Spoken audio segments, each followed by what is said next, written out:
जरा सोचिए, एक नदी जो सिर्फ पानी नहीं बल्कि एक दिव्य शक्ति है। एक नदी जिसे देवी के रूप में पूजा जाता है, मां के रूप में सम्मान दिया जाता है और एक प्राचीन सभ्यता की जीवन रेखा के रूप में मनाया जाता है। यह है गंगा, एक नदी जो न सिर्फ भारत के दिल से बहती है बल्कि करोड़ों लोगों की आत्मा से जुड़ी हुई है। लेकिन क्या है जो गंगा को इतना खास बनाता है? क्या यह सिर्फ एक नदी है या फिर इसके पीछे छुपा है कोई रहस्य? आज हम गंगा के रहस्यों को उजागर करने के लिए एक यात्रा पर निकलेंगे। हिंदू पौराणिक कथाओं से लेकर आधुनिक विज्ञान तक, गंगा की कहानी सिर्फ एक नदी की कहानी नहीं बल्कि एक दिव्य संदेश है। हिंदू पौराणिक कथाओं के अनुसार गंगा मूल रूप से स्वर्ग में बहती थी, लेकिन राजा भगीरथ की तपस्या ने इसे धरती पर लाने का मार्ग प्रशस्त किया। भगीरथ ने अपने पूर्वजों को मोक्ष दिलाने के लिए हजारों सालों तक कठोर तपस्या की। उनकी तपस्या से प्रसन्न होकर ब्रह्मा जी ने गंगा को धरती पर भेजने का वरदान दिया। लेकिन गंगा का वेग इतना तीव्र था कि उसे संभालना असंभव था। तब भगवान शिव ने अपनी जटाओं में गंगा को धारण किया और उसके प्रवाह को नियंत्रित किया।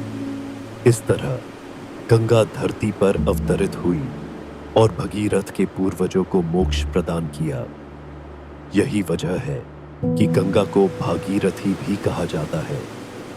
गंगा सिर्फ एक नदी नहीं बल्कि एक जीवंत देवी है।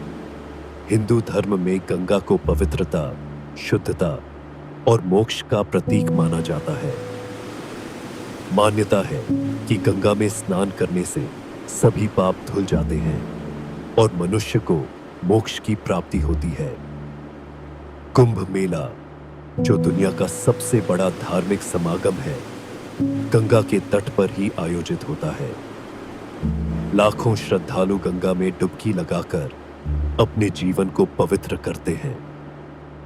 गंगा आरती, जो वाराणसी और हरिद्वार में होती है, एक अद्भुत दृश्य है जो हर किसी को आध्यात्मिक शांति से भर देता है।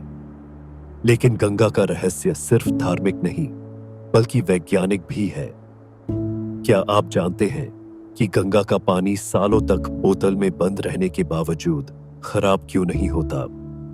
वैज्ञानिकों के अनुसार गंगा के पानी में ऑक्सीजन का स्तर सामान्य पानी से 50% ज्यादा होता है, जो इसे हमेशा ताजा बनाए रखता है। इसके अलावा गंगा के किनारे उगने वाले औषधीय पौधे जैसे तुलसी और नीम अपने गुणों को पानी में मिलाते हैं। गंगा का पानी हिमालय से निकलकर खनिजों, खासकर सल्फर को अपने साथ लाता है, जो इसे प्राकृतिक रूप से शुद्ध बनाता है। सबसे हैरान करने वाली बात यह है कि गंगा के पानी में बैक्टीरियोफेज नामक एक विशेष वायरस पाया जाता है, जो हानिकारक बैक्टीरिया को नष्ट कर देता है। यही वजह है कि गंगा का पानी इतना शुद्ध और चमत्कारी है। गंगा सिर्फ एक नदी नहीं बल्कि हमारी संस्कृति, आस्था और विज्ञान का प्रतीक है। लेकिन आज गंगा प्रदूषण और अवहेलना का शिकार है। हमारी लापरवाही से यह पवित्र नदी अपनी चमक खो रही है। लेकिन अभी भी समय है। हम सभी को मिलकर गंगा को बचाने की जिम्मेदारी लेनी होगी। गंगा हमें सिर्फ पानी नहीं देती बल्कि जीवन देती है। आइए हम सभी गंगा की रक्षा करने का संकल्प लें और इस दिव्य नदी को फिर से स्वच्छ और पवित्र बनाएं। गंगा सिर्फ एक नदी नहीं बल्कि एक जीवनदायिनी शक्ति है। यह हमें सिखाती है कि प्रकृति और आस्था का संगम कितना सुंदर हो सकता है। तो अगली बार जब आप गंगा के तट पर खड़े हों, तो यह सोचिए कि यह सिर्फ पानी नहीं बल्कि एक चमत्कार है। गंगा हमारी विरासत है और इसे बचाना हमारी जिम्मेदारी। गंगा हमारी मां है, इसे बचाएं। इस वीडियो को लाइक, शेयर करें और इस पवित्र नदी को बचाने का संदेश फैलाएं।